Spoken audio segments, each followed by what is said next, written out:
Lodge and Shipley.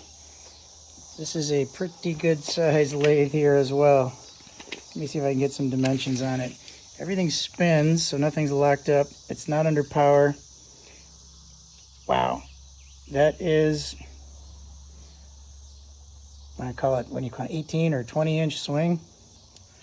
Looks like a taper attachment. Probably the biggest tailstock I've ever seen in person.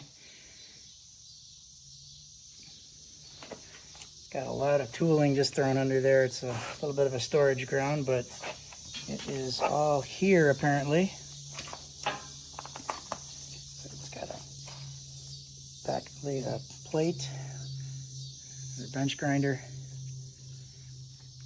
Looks like it uses a 2-inch belt, which I know the owner has a box of belting material if anybody wants to pick up one of these and have some equipment to work with. You can replace your belts.